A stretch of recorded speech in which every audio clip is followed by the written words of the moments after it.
Let's watch journalist Prem Thakker question State Department spokesperson Matthew Miller about U.S. munitions being sent to Israel despite numerous reports that should be indicative of a hard red line on us doing so, including 2 U.S. intelligence reports that Israel is directly purposefully withholding aid from entering Gaza, which I know we all already knew that, but now there's reports there to back it. So I wanted to look over a few of these clips and use that to shed some light on what's currently going on and the horrendous way our government is responding to it. How can the U.S. be prepared to send more of the same rounds Israel reportedly used to kill in their job if all these days later it can't get to some sort of conclusion on such a well-known case? Well, again, I'm just with respect to the premise, I think there is an underlying factual dispute that I can't speak to. So I think we need to let's set aside the premise of the question for a minute and just get into the overall question. We continue to support Israel's right to defend itself against a persistent threat from Iran and Iran's terrorist proxies. Now, at the same time, we continue to insist that Israel take all precautions to minimize civilian harm, to protect civilians. And I do think it's always worth pointing out that they are operating in a really unprecedented battlefield where they're having to fight against a terrorist enemy that hides behind civilians and hides underneath civilian homes and buildings. It doesn't minimize Israel's responsibility, but it makes it extremely difficult. Israel has clearly committed numerous war crimes at this point, some with our munitions that we've sent and some indisputably, right? Like setting off pagers to explode in which you couldn't possibly control to make sure you're not killing civilians indiscriminately, right? And that is against U.S. law to send assistance to any country that engages in a consistent pattern of these kind of gross violations of international law, of crimes against humanity, war crimes, whatever you want to call it. But we just don't care, so much so that the response from our spokesperson when asked about the possibility of our bombs being used to kill an innocent 6-year-old child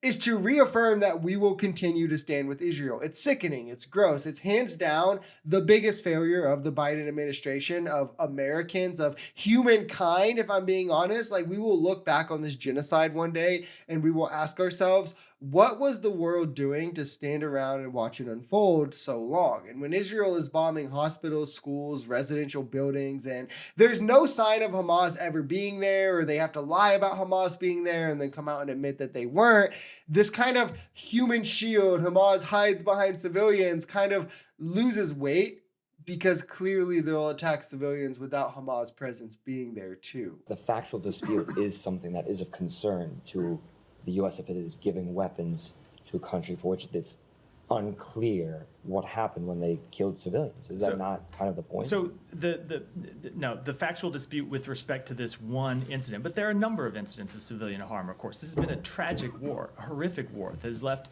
thousands and thousands of civilians dead. And the human toll has been an absolute catastrophe, which is why we continue to insist that Israel do more despite the tough conditions that they face. But it's also why we have put the diplomatic efforts of the United States behind trying to end this war and trying to get a ceasefire that would lead to the release of hostages and would lead to an end of the suffering of the Palestinian people. And Biden has been ideologically unmovable on this issue. In the 2020 debate stage, he was the only Democrat who said that he would never condition aid to Israel, and he has stayed true to that promise. He spent the first, 6 months at least saying that we stand with Israel unconditionally, whatever they need, we'll send them. And he has this inherent anti-Arab racism that prevents him from operating to the best of his ability on this issue. And I stand to it that this will be the biggest failure of his administration. This will be the biggest stain on his legacy. If we actually cared about these things like we're posturing here, and like we try to posture to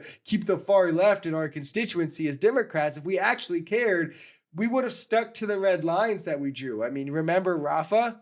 Remember Biden saying that bombing the Rafah refugee camp would be the red line, where if Israel goes into Rafah, we're going to pause sending munitions and aid and all this stuff. And then Israel bombed Rafah and Biden came out and said, we stand with Israel. Well, since then, they went on to bomb 7 additional refugee camps, and we have not kept any red line because we just never cared. How can the government take these suggestions or demands seriously if they are in effect suggestions? For instance, we saw last week, after a 30-day deadline that the U.S. gave Israel to improve conditions in Gaza, 8 humanitarian organizations found that about 15 of those demands were failures or were insufficient. Let me just cut you off there before, because I know it's a long question, but a number, if you're referring to the scorecard that humanitarian groups put out last week, there were a number of, you just look through, they went through and had like red light, green light, they had a number of different assessments. There were a number of those that were just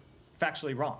For example, they said that the Mawasi humanitarian zone had not been expanded. In fact, it has been expanded by around 25%. They said that there had been no progress on humanitarian pauses. In fact, pauses are being instituted. Now, we want to see pauses longer, but it's just there are. Imagine trying to both sides of genocide by cherry picking little semantic battles where you can be like, aha, this was wrong and this was wrong. It wasn't 20%, it was actually 25% and all of this nonsense. The U.S. gave Israel 30 days to improve conditions in Gaza if we were going to continue sending them aid and backing their conquest, I guess, so to speak. 30 days later, there is still one toilet for every 4,000. Yes, one toilet for every 4,000 Gazans in their safe zones. They are still living on less calories, yes, less calories than is in a single can of beans per day, less than 12% the recommended daily intake. Disease is still running rampant from polio to infection. Starvation is still a major issue. I mean, you could make a 10-minute video just on the conditions in Gaza. But despite these not improving, the U.S. still finds some way to Uno reverse card. Haha, we're not going to hold Israel to it, even though we said we would, which is what begs the question, how do we expect Israel to take any of these red lines serious if we never hold them to any of them? If they continuously cross them and then we just send them more aid anyway? How are we leveraging our position that we should be achieving through sending them aid if we're never going to leverage that? And that's exactly why they haven't heeded to any of our demands. And it's a big part of the reason we continue to be complicit in what is pretty openly a genocide at this point.